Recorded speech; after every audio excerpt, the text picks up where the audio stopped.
Halo kawan-kawan, jumpa lagi di channel Area 59. Semoga kalian sehat dan bahagia selalu. Kita masih membahas film berjudul Kingdom of Heaven. Dan ini adalah part kedua. Untuk yang belum menyaksikan part pertama, kalian bisa klik link yang ada di deskripsi. Untuk yang sudah menonton, mari kita lanjut. Tidak lama, pawai ratusan ribu kesatria Templar yang dipimpin Raja Baldwin mulai terlihat dengan palang salib yang sangat besar. Sementara pasukan muslim membawa panji-panji mereka yang berkibar.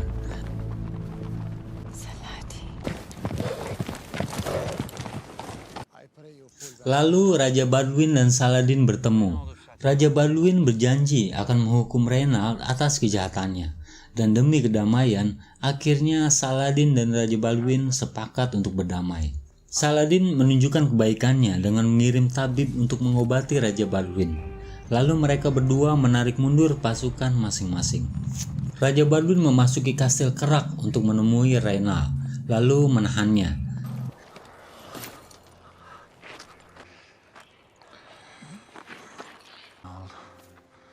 Give me the kiss of peace.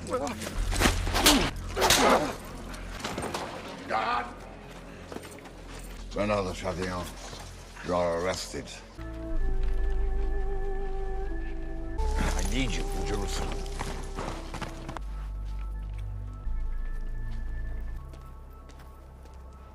Saladin dan pasukannya membuat kemah di tengah padang pasir. Keputusan perdamaian tersebut tidak sepenuhnya diterima oleh pasukan muslim. Namun pendiri dinasti Ayyubiyah yang cerdas dan berpengalaman tersebut mempunyai perhitungan yang matang dengan setiap tindakan yang ia lakukan. You promised to return Jerusalem. Guy de Lusignan yang juga menjadi otak pelaku kerusuhan masih melenggang bebas dengan prajurit setianya. Di dalam penjara, Reynald mulai menunjukkan kegilaan. Dan seperti yang diucapkan Saladin, ia mengirim tabibnya untuk mengobati Raja Baldwin. Go and prepare your people for the coronet. Not to you. Di sisi lain, Guy de Lusignan mengancam istrinya Sibylla untuk membuat kesepakatan jika tak mau ada pemberontakan. Raja Baldwin sendiri sadar betul Guy akan merusak perdamaian bila ia berkuasa. Lalu Raja Baldwin meminta Balian untuk menikahi adiknya Sibylla yang masih berstatus istri Guy de Lusignan. Raja berencana untuk menahan Guy de Lusignan. Namun Balian menolak permintaannya. Ia tidak mau disebut sebagai perebut istri orang. Beberapa hari kemudian, Raja Baldwin mulai sekarat. Sibylla menemui kakaknya untuk terakhir kali.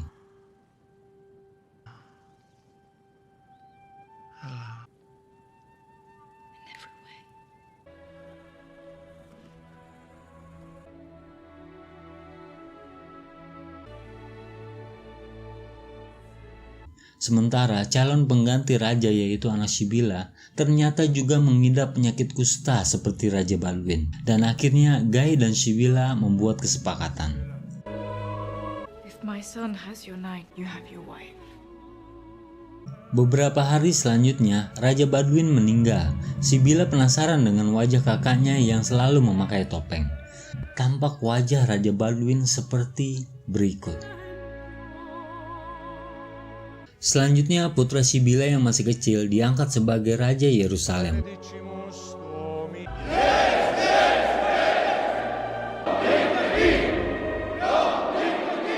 Lalu Sibylla meminta tabib Saladin untuk memeriksa kesehatan anaknya.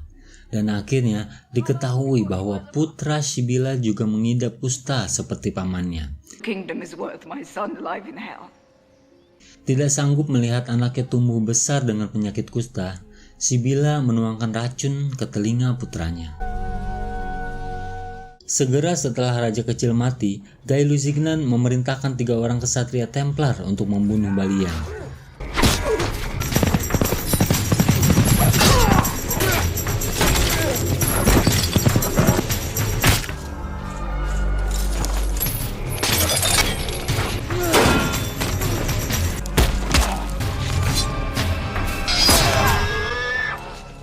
Beberapa hari berikutnya, Guy de Lusignan resmi diangkat sebagai Raja Yerusalem.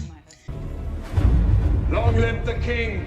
Lantas Guy membebaskan Reynald untuk memulai kekacauan. Bailey. Yes. That is what I do.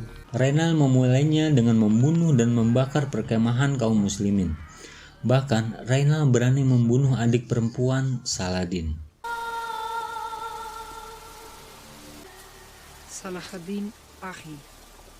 Mengutuk kejadian tersebut, Saladin mengirim utusan menemui Guy de Lusignan untuk meminta jasad adiknya dan menyerahkan kepala pelaku pembunuhan. Namun Guy malah membunuh dan mengirim kepala utusan tersebut kembali ke Damaskus. The head to Damascus. Dan ini adalah tantangan perang untuk Saladin. Setelah kejadian tersebut, Guy de Lusignan segera mengerahkan seluruh kesatria Templar dengan senjata lengkap untuk berperang melawan kaum muslimin di balik Gunung Hattin. Balian mendatanginya dan menyarankan Guy untuk tidak meninggalkan benteng. Namun Balian tidak dihiraukan, dan akhirnya Balian dan Tiberias memutuskan untuk tinggal di Yerusalem dan tidak mengikuti Guy de Lusignan. Balian dan Tiberias sangat yakin bahwa Guy akan dihabisi oleh Saladin. When Salahuddin has finished with Guy, he will come. Jerusalem. Along with him. Tentara salib dengan baju besi yang berat mulai pawai di tengah hari yang panas. Akses air telah diputus oleh pasukan Saladin. Tentara salib berjalan melawan arah angin, sementara pasukan Saladin membakar rerumputan kering untuk meningkatkan suhu udara. Akibatnya tentara salib kehausan dan kehabisan tenaga. Di sisi lain, kavaleri Saladin berputar-putar untuk menambah debu di udara, dan pertempuran itu pun dimulai. Sayangnya, saat perang berlangsung tidak diperlihatkan dalam film ini. Adegan disingkat dengan menampilkan ratusan ribu mayat tentara salib yang bergeletakan. Namun Saladin masih menyisakan Guy Lusignan dan Reynald de Chatillon. Saladin memberikan minuman dingin untuk Guy de Lusignan, sang raja Yerusalem. Namun Guy malah memberikan minuman itu pada Reynald. Dan dengan lugunya, Reynald menghabiskan minuman dingin tersebut yang dianggap Saladin sebagai tindakan tidak sopan. Selain itu, Saladin tentu sudah tahu bahwa Reynald yang telah membunuh adik perempuannya.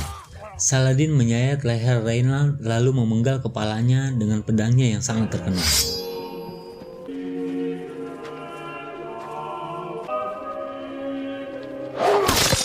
Pedang Damaskus milik Saladin secara ilmu metalurgi dianggap sebagai pedang terkuat dan tertajam di dunia.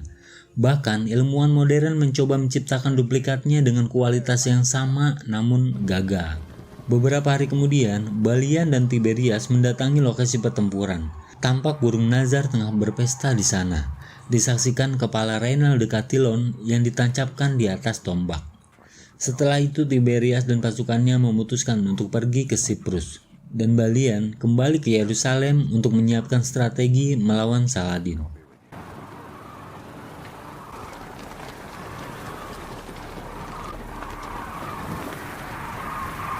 Balian mengukur jarak tembak manjanik atau ketapel raksasa dari benteng. Namun pasukan Saladin sudah semakin dekat, ditandai gemuruh dan debu-debu yang berterbangan. Malam harinya Saladin membombardir tembok Yerusalem dengan manjanik berpeluru api.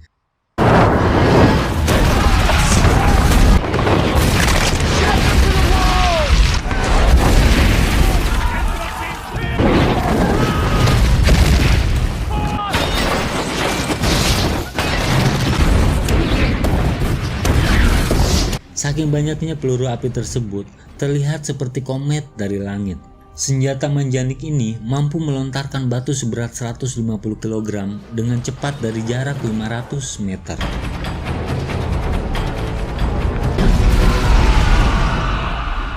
Only the first day.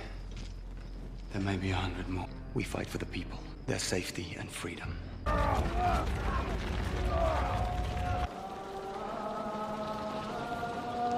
Esok harinya pasukan Saladin melaksanakan sholat berjamaah sebelum pertempuran.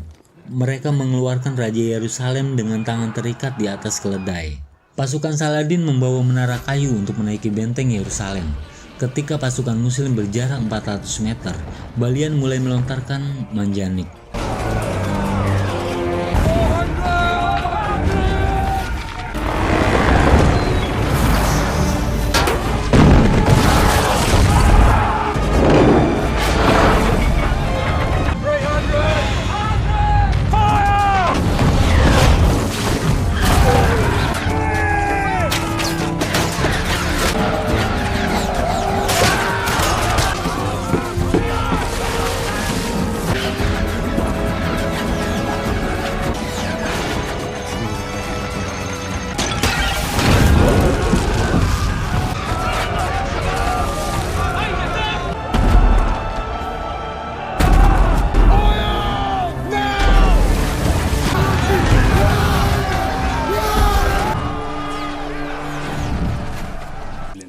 son of Godfrey.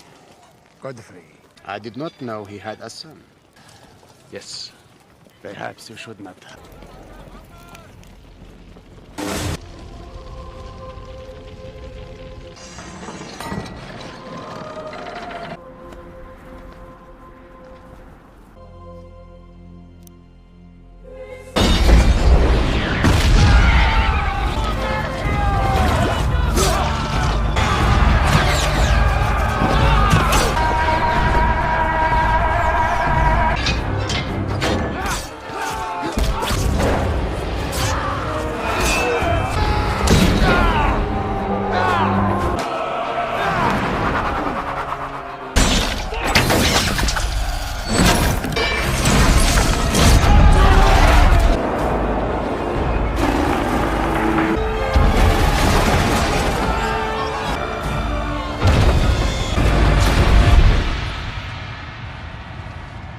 Dalam penyerangan siang hari itu, Saladin belum mampu menembus benteng Yerusalem. Malam harinya para korban pasukan Saladin dikuburkan dengan massal. Sementara di dalam benteng Yerusalem, korban dari tentara salib dibakar. Selanjutnya, Rashid, intelijen Saladin, melihat celah dari tembok bekas pintu gerbang Yerusalem. Tembok itu lebih lemah dari tembok sekelilingnya. Esok harinya Saladin membombardir tembok tersebut dengan manjanik.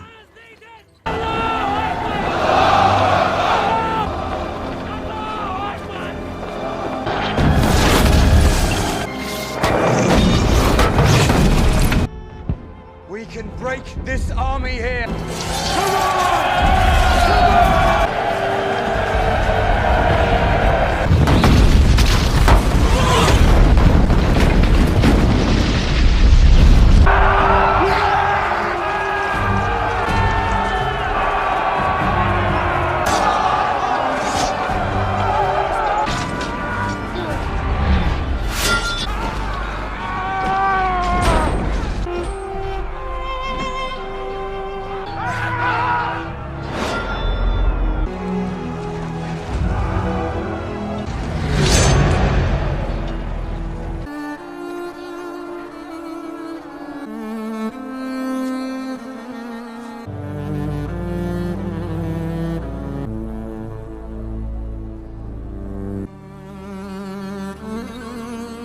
Saladin yang kini berpeluang penuh untuk menang tidak mengerahkan pasukannya dan mengajak berdiplomasi. Balian yang saat itu sudah pasrah akhirnya berdiri dan menemui Saladin.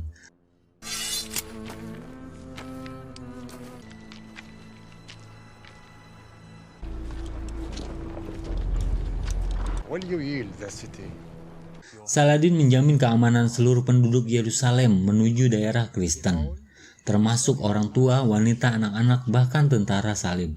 Hal itu membuat Balian bingung, karena saat Yerusalem direbut dari kaum muslimin, pasukan salib membantai seluruh penghuninya, termasuk wanita, orang tua, dan anak-anak. Karena kebijaksanaannya itulah Saladin sangat terkenal dan dikagumi oleh dunia. Keputusan Balian menyerahkan Yerusalem disambut gembira oleh para tentara salib dan penduduk Yerusalem. I have surrendered Jerusalem. If this is the kingdom of heaven, let God do with it as he wills.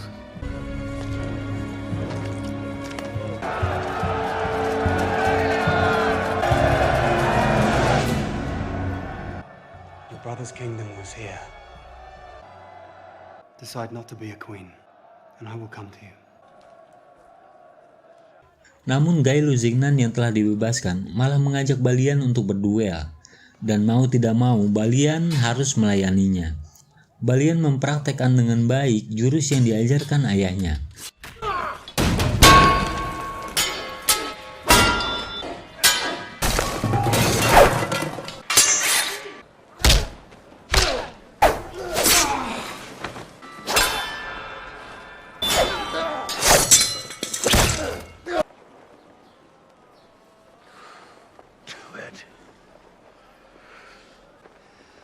Rise at night.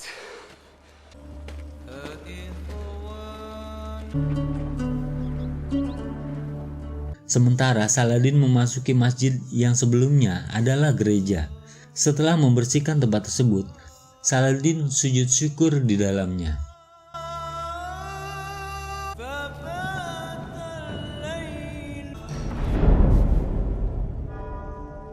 Dalam perjalanan menuju pengungsian, Balian mengajak Sibylla untuk membuka lembaran hidup baru di Prancis.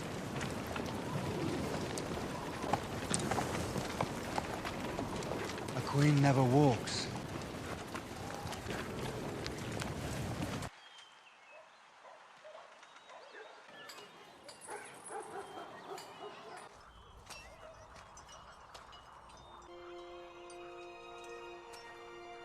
Sampai di Prancis, Balian melihat pohon yang ditanam mendiang istrinya telah berbunga. Tidak lama rombongan tentara salib lainnya datang mencari Balian dan menanyakan jalan menuju Yerusalem. Rombongan itu dipimpin Raja Arthur dari Inggris. Balian sudah tidak punya niat sedikit pun untuk kembali ke Yerusalem. I am the blacksmith. And I am the King of England.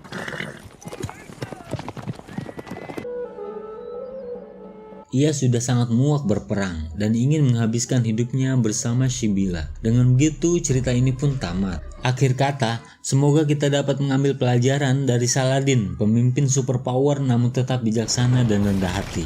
Nantikan video selanjutnya, tetap semangat kawan dan wassalam.